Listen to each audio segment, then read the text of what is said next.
life is essentially a series of memories, and there are several ways you make memories throughout life.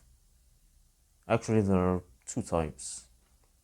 It's either deliberate, like learning, you sit down and you open your laptop or open a book and just read and study and learn intentionally. The other one is just you living your life, just going through life, going to experiences and events, and this causes you to remember things. Simple as that. And there are foods that if you ate will enhance making memories and in turn will make your life better. There are 4 nutrients that can actually enhance this process of making memories. So get ready,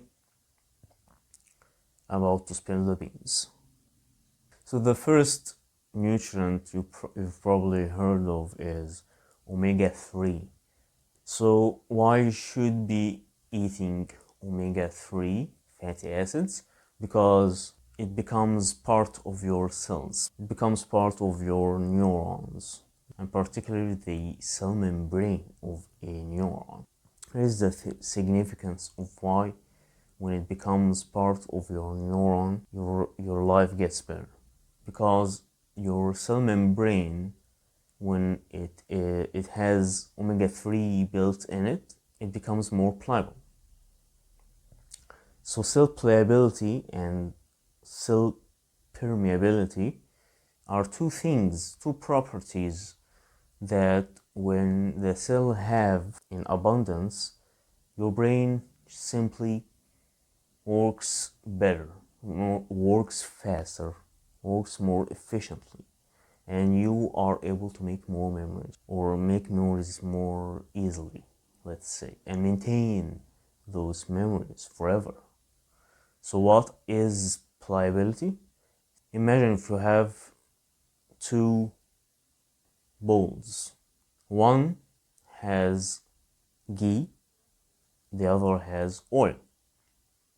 Ghee is hardened and solid, while the oil is liquid. If you sprinkle some peas in both of these, what happens to the peas? One will just stay put. The peas will stay put in the ghee or margarine because it's solid, so it cannot really swim or pivot or shift in its position. While in the oil, it can swim, it can sway freely and turn and pivot. So that's how the cell pliability works. There are internal structures within your cell, and a pliable cell membrane helps those internal structures to pivot and turn and shift and change shape so that they do their job more efficiently. That's what cell pliability is. Cell permeability is basically a filter. Your cell wants nutrients and oxygen in, and it wants to filter out the waste generated throughout its life. So permeability basically allows it to again do this filtering seamlessly.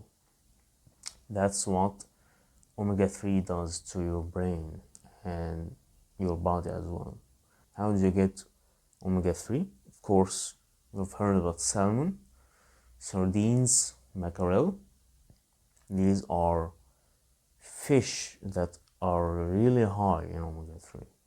However, if you are vegan, so you can also eat walnuts, you can eat chia seeds, pumpkin seeds. They are also have omega-3 in them. Now, the one caveat that you should be aware of. So most people eat lots of vegetable oils and fried foods in veggie oil, and even if you are eating those nice omega-3s, the amount or the ratio of omega-9 to omega-3 is like huge, and this actually nullifies the effect or the benefit of the omega-3 that you have eaten, and so you don't get the benefits. Simple as that. So you should be limiting your fried and vegetable oil foods, basically. Here are some simple stats. The average American diet have like 16:1 ratio omega-9 to omega-3, and the recommended ratio is actually 4:1.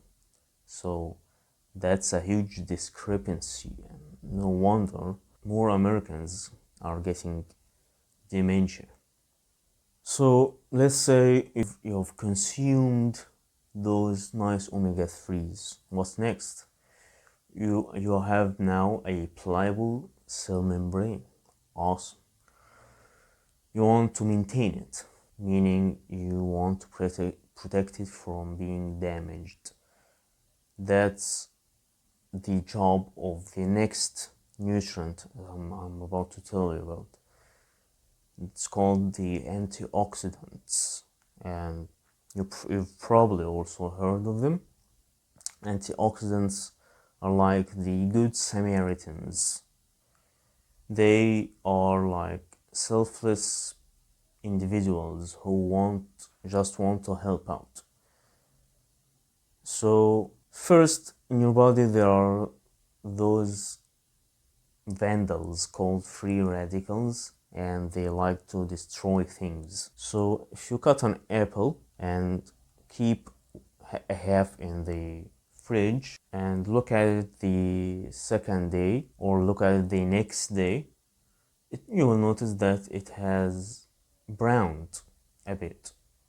That's like the oxidative stress we are talking about that free radicals cause.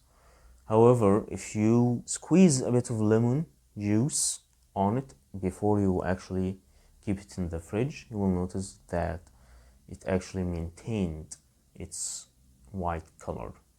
That's what antioxidants do, basically, in your brain and all over your body.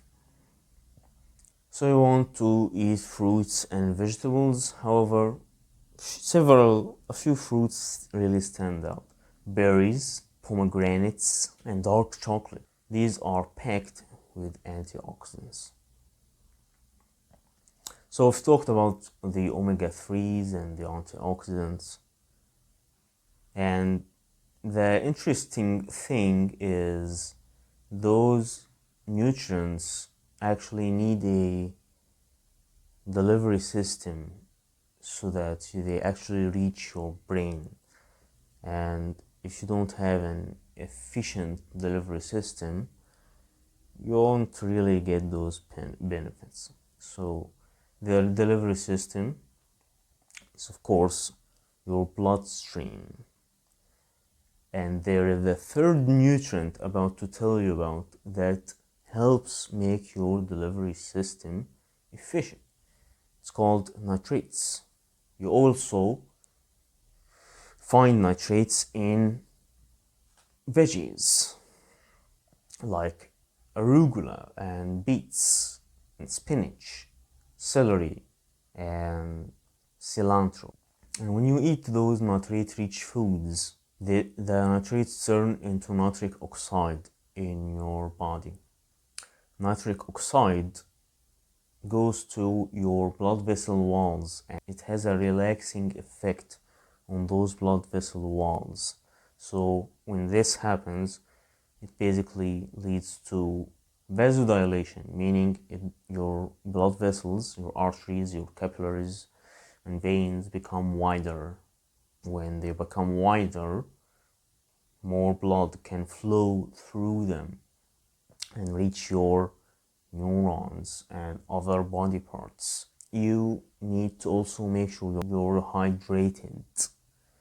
So drink at least 8 glasses of water throughout the day so that there is actually enough blood volume to pass through them, and you don't want to be feeling sluggish and foggy because of dehydration. You want that nitric oxide pump actually deliver those nutrients. So drink your water so that your blood can actually deliver those nutrients.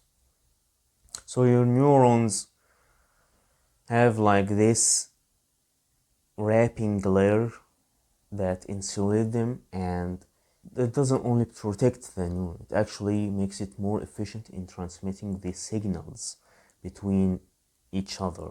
So when you have like a strong, thick myelin sheath, the signal travels like 100 times faster than without it. So vitamin B12, getting vitamin B12 from your diet is actually essential for this to happen. Here is the recommended dietary allowance for vitamin B12, and it's kind of controversial because this is like the minimum threshold so that you don't actually get sick or develop a deficiency, but it's not optimal for cognition. So 2.4 micrograms is like the minimum amount to keep illness at bay, but it's not really optimal dosage for peak cognitive function. The latest research on this topic says that 4 to 7 micrograms is actually an effective dosage for this particular purpose of peak cognition. So to put it in perspective, drinking 6 milliliters of milk, that gets you the bare minimum, 2.4 micrograms. If you eat a 200 gram salmon steak, that's when you get those 7 micrograms or a little more of vitamin B12. However, if you're feeling really brave, you can opt for 100 grams of beef liver. That gets you like 70 micrograms of vitamin B12. If you have found this video useful, make sure to subscribe. Peace.